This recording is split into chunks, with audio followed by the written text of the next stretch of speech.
नमस्कार किसान भाइयों, आप सभी लोग का हमारे चैनल इंडियन किसान चैनल में स्वागत है। किसान भाइयों, आज की वीडियो में हम बात करने वाले कि गेहूं की फसल में अगर आप दूसरा पानी लगाने जा रहे हैं तो आपको ऐसी कौन सी गलतियां जो आपको नहीं करना है। ऐसी काफ़ी सारी मेरी गलतियां किसान भाई करते हैं जिससे उनका पैदावार कहीं ना कहीं कम हो जाता है, उन्हें सही तरीके से टिलरिंग नहीं मिल पाती है और उनके गेहूँ की फसल पीली दिखाई देती है। तो ऐसे कौन सी गलतियाँ हमारे किसान भाई करते हैं, तो इस वीडियो को पूरा अंत तक देखते रहिएगा कि पहले पानी लगा दिया अगर आपने और पहले आपने जैसे पल्लेवा करके या फिर सूखे में गेहूं की बुआई करते हो, पहली सिंचाई आप कर चुके हैं, तो दूसरी सिंचाई आपको कितने समय के बाद करना चाहिए, देर में कितने कितने समय के बाद करना चाहिए या जल्दी करना चाहिए, और आपको ऐसे कौन सी खाद का प्रयोग करना है जिससे आने वाले समय में हमारी गेहूं की फसल में अच्छी टिलरिंग हो और हमारी पैदावार अधिक निकल करके आए। तो इसके लिए आप इस वीडियो को पूरा अंत तक देखना बिल्कुल मत भूलिएगा और हमारे चैनल को सब्सक्राइब करना बिल्कुल मत भूलिएगा और हमारे इस वीडियो को लाइक करिए और शेयर करिए अधिक से अधिक, जिससे जो हमारी बातें हमारी सभी की समय तक पहुंच सके और अपनी गेहूं की फसल से अधिक पैदावार ले सकें। तो दोस्तों आइए हम शुरू करते हैं। जैसे कि अगर आपने पल्लेवा करके गेहूं की फसल बोई थी और आप पहली सिंचाई कर चुके हैं या फिर आपने सूखे में गेहूं की बुआई करी थी और आप पहले सिंचाई कर चुके, अब दूसरी सिंचाई आपको कितने समय की बात करना पहले हम बात करते हैं। काफी हमारे किसान यहाँ पर बहुत बड़ी गलतियां कर रहे हैं जिस वजह से उनका पैदावार कहीं ना कहीं कम हो रहा है। किसान भी मैं इस वीडियो में जो आपको टेक्निक बताने वाला हूँ, जो मैं तरीका आपको बताने वाला हूँ, जो सावधानी बताने वाला हूँ, अगर आप इसको फॉलो करते हो तो मैं गारंटी के साथ कह सकता हूँ, विश्वास के साथ कह सकता हूँ, आप एक काम करिएगा, आप एक खेत में सिंचाई अपने हिसाब से करिए। एक खेत में मैं जिस तरीके से बता रहा हूँ, अगर आप इन चीज़ों को फॉलो करेंगे और आप कार्य करेंगे तो रिजल्ट आपको 2 से 3 महीने में पता लग जाएगा। आप खुद कमेंट करके बता सकते हैं। आप इस जिस तरीके से मैं बता रहा हूँ इस तरीके से फॉलो करिए, खेत में एक अपने तरीके से फॉलो करिएगा, फिर आप 3 महीने के बाद में आप हमें रिजल्ट कमेंट करके बता सकते हैं। मैं गारंटी के साथ कह सकता हूँ किसान भाइयों। जैसे कि हमारे किसान भाई, काफ़ी किसान भाई पल्लेवा करके गेहूं की बुआई करते हैं, कुछ किसान भाई सूखे में गेहूं की बुआई करी थी, उन्होंने पहली सिंचाई कर दी, लेकिन दूसरी सिंचाई करते समय गलती ये करते हैं या तो वो पहली सिंचाई कर देते हैं।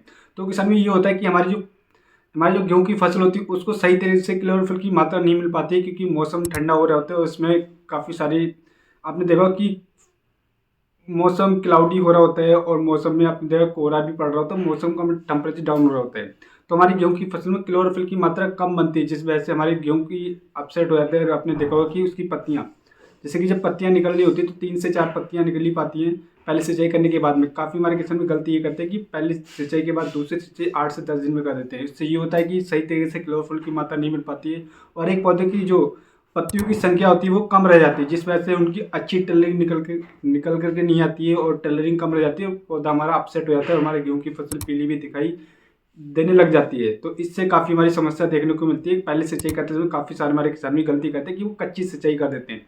जो सही समय, अगर सिंचाई की बात करें किसान में, तो आपको कम से कम, अगर आपका रेताली ज़मीन है, हल्की ज़मीन है, तो आपको 15 दिन के बाद में दूसरी सिंचाई, यानी कि 40 से 45 दिन के बाद ही अगर आप करेंगे तब आपको बेहद अच्छा रिजल्ट देखने को मिलेगा, क्योंकि क्लोरोफिल की मात्रा जिस तरीके से बनेगी और सही तरीके से अगर हमारा पौधा ग्रो करेगा शुरुआती चरण में, तो हमारी पैदावार में अधिक मुनाफा देखने को मिलेगा, उत्पादन हमारा निकल करके अधिक आएगा। तो आपको ध्यान रखना कि पहली सिंचाई के बाद दूसरी सिंचाई जब आप कर रहे हैं तो आपको कच्ची सिंचाई नहीं करना। 20 दिन के बाद अगर आप करेंगे तो आपको बेहद ज़बरदस्त रिजल्ट देखने को मिलेगा, आपकी टेलरिंग ज़बरदस्त होगी। और उसके बाद में बात कर लेते हैं दूसरी गलती काफ़ी हमारे किसान भी करते हैं कि यूरिया खाद का सही तरीके से प्रयोग नहीं करते। तो दोस्तों मैं आपको बताना चाहूँगा, जैसे कि बहुत सारी वीडियो पहले ही बता चुका हूँ, आपको जब यूरिया का खाद का प्रयोग करना है तो आपको 40 से 45 50 दिन तक पूरी यूरिया की डोज दे देना है।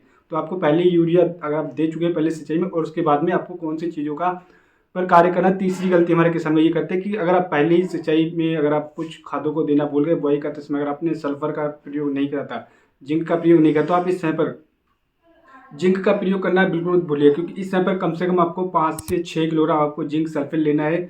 जिंक सल्फेट का महत्व बहुत ज़्यादा अधिक होता है हमारी गेहूँ की फसल में, तो आपको जिंक का प्रयोग बेहद अवश्य करना है। और उसके बाद में आप बात करते हैं माइक्रो न्यूट्रॉन्स की, क्योंकि हमारी गेहूँ की फसल में काफ़ी सारे ऐसे माइक्रो न्यूट्रॉन्स की आवश्यकता होती है जिनकी हमें पूर्ति करना बहुत ही ज़्यादा अति आवश्यक होता है। अगर हम पूर्ति नहीं करते तो वही हमारी वेजिटेटिव ग्रोथ कम रहती है, टेलरिंग हमारी कम होती है और उसके बाद हमारी जो पैदावार होती है वो कहीं ना कहीं कम रहती है। तो दूसरी सिंचाई में अगर आप करने के बाद में किसान में आपको उन खादों की अवश्य देना जो आपने पहले सिंचाई है बुआई करते समय नहीं दिया है। अगर आपने जिंक सल्फेट का प्रयोग नहीं किया तो आपको जिंक का प्रयोग करना है दूसरी सिंचाई में यूरिया के साथ में, और उसके साथ में आपको माइक्रो न्यूट्रॉन्स की बात करें तो आपको सागरिका की, जैसे कि मैं बहुत सारी वीडियो बता दूँ, सागरिका का आपको बेहद अवश्य, मतलब 100% आपको सागरिका का प्रयोग अवश्य करना है। यहाँ पे आपको कम से कम 8 से 10 किलोग्राम एकड़ के हिसाब से सागरिका लेना है और आपको 40 से 45 किलोग्राम यूरिया दे देना है। और उसके बाद में किसान भी सिंचाई करने के बाद में रिजल्ट आपको 3 महीने के बाद पता लग जाएगा।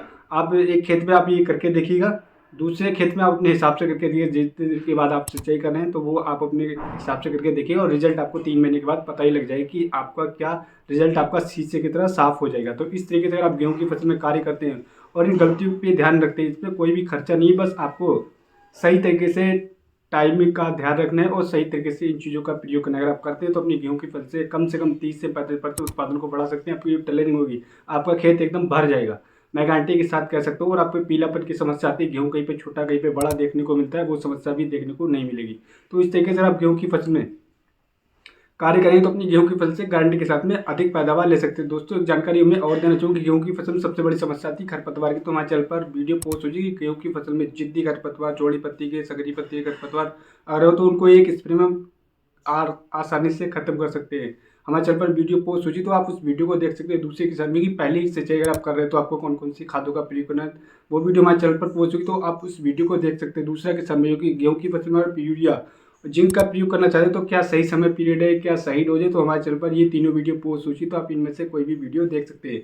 चौथी वीडियो में किसान भाई को और बताना चाहूँगा कि इस समय पर काफ़ी हमारे किसान में लेट गेहूं की बुआई कर रहे हैं। तो किसान भाई दिसंबर में 30 दिसंबर तक बोई जाने वाली गेहूं की टॉप 5 वेरायटी के बारे में हमारे चैनल पर वीडियो पोस्ट हो चुकी है। तो इन चारों वीडियो को देख सकते हैं, लिंक आपको डिस्क्रिप्शन में मिल जाएगा। आप इन वीडियो को देख के बहुत ही जबरदस्त जानकारी ले सकते हैं। तो दोस्तों, अगली वीडियो मिलते हैं नई वीडियो में नई जानकारी के साथ। धन्यवाद किसान भाइयों।